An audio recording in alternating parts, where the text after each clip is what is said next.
Hello friends, स्वागत है आपका एक और वीडियो में। Happy Navratri to all of you. आज फर्स्ट नवरात्रि है। आप सबको, आपकी फैमिली को हैप्पी नवरात्रि। तो फ्रेंड्स, आज हम एक बहुत इंटरेस्टिंग टॉपिक को समझेंगे कि जो हमारे देश में, हमारी कंट्री में पेट्रोल और डीज़ल के जो प्राइस है वो इंक्रीज़ हो रहे हैं। तो आप लोग ये सोचते होंगे, कभी कभी ये सोचते होंगे कि ये जो पेट्रोल और डीज़ल के प्राइस है वो कभी 5 रुपये बढ़ जाते हैं, कभी कम हो जाते हैं, कभी बहुत ज़्यादा हो जाते हैं। तो इसमें वेरिएशन क्यों होता है और ये ज़्यादातर अब इंक्रीज़ क्यों हो रहे हैं? तो इन रीज़न्स को हम समझेंगे। इसके साथ साथ हम ये भी समझेंगे कि अभी जो देश में पेट्रोल की कीमत है वो 99 रुपीज़ लीटर है, मैक्सिमम पेट्रोल की, मुंबई महाराष्ट्र के अंदर। अभी ऐसा क्या हो सकता है कि जो ये पेट्रोल की, ये डीजल की इतनी जो कीमत है वो कम हो जाए? क्या ऐसा कोई सोर्स है जिससे ये पेट्रोल डीजल की कीमत कम हो जाए और पेट्रोल और डीज़ल सस्ते हो जाएं, ताकि आम आदमी भी पेट्रोल और डीज़ल को इजीली ख़रीद सके? तो चलिए फ्रेंड्स, इस वीडियो को समझते हैं। सबसे पहले हम एक चीज़ देखना चाहेंगे कि अभी इंडिया के अंदर मुंबई में पेट्रोल की जो कीमत है वो 99 रुपीज़ लीटर है, 99 रुपीज़ लीटर। और वहीं पे दिल्ली के अंदर 93 रुपीज़ लीटर है। तो ये वेरिएशन है, मतलब मुंबई के अंदर 99 है और दिल्ली के अंदर 93 है। तो ऐसा क्यों होता है, इसको भी समझेंगे। पहले हम ये समझते हैं कि हमारे देश में जो पेट्रोल की एक्चुअल कॉस्ट है, एक्चुअल कॉस्ट वो है 30 रुपीज़ पर लीटर पेट्रोल की। यानी 30 रुपये लीटर का पेट्रोल इस देश के अंदर है, जो सऊदी से आता है और जो भी अरेबियन सी से होके आता है क्रूड ऑयल हमारे देश में, वो कम्प्लीटली प्रोसेसिंग होने के बाद जो पेट्रोल की कीमत होती है वो 30 रुपये लीटर की है। तो अभी 30 रुपये लीटर का ऑयल हमको 99 रुपये लीटर में क्यों पड़ता है? इसका रीज़न समझते हैं। हमारे देश में पेट्रोल और डीजल, जितना भी क्रूड ऑयल है, इसके ऊपर गवर्नमेंट टैक्स लगाती है और वो डिफरेंट वेज ऑफ टैक्स होते हैं।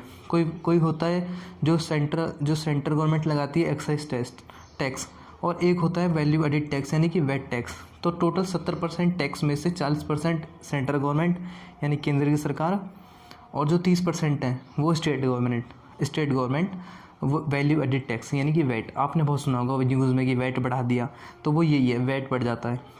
अभी क्या मैटर करता है कि जो सेंट्रल गवर्नमेंट होती है उसका तो ज़्यादातर सभी स्टेट में प्राइस फिक्स होता है, क्योंकि वो सेंटर में है।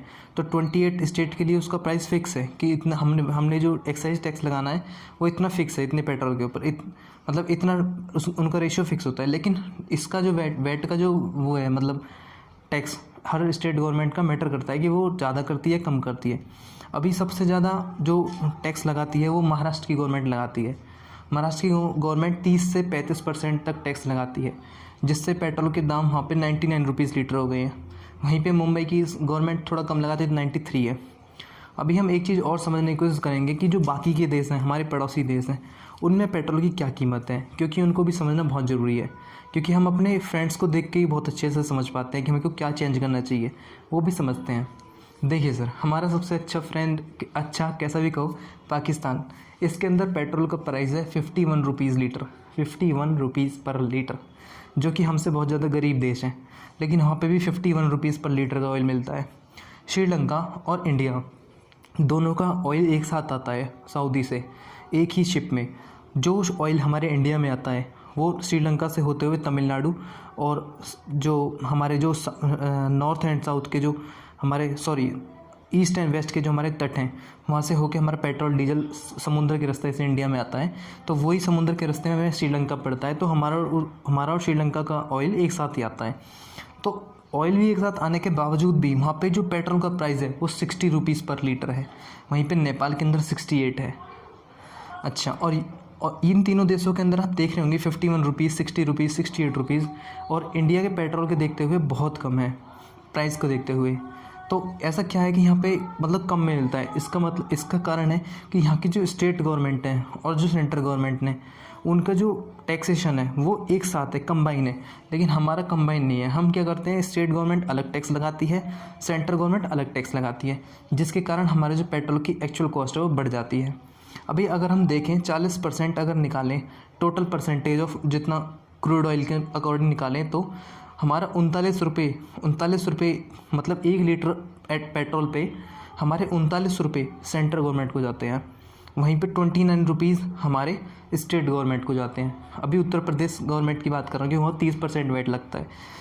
अगर हम इन दोनों को ऐड कर दें तो 39 + 29 को आप ऐड करोगे तो 68 रुपीज़, यानी कि 99 जो 90 अभी यूपी में तो लगभग 88 के आसपास है पेट्रोल, लेकिन अगर अप्रॉक्स देखा जाए मिला के महाराष्ट्र के अंदर और इन सब के अंदर एवरेज निकाला जाए तो 70 रुपये, एक पेट्रोल पे 70 रुपये हम टैक्स देते हैं, 70 रुपये का टैक्स देते हैं।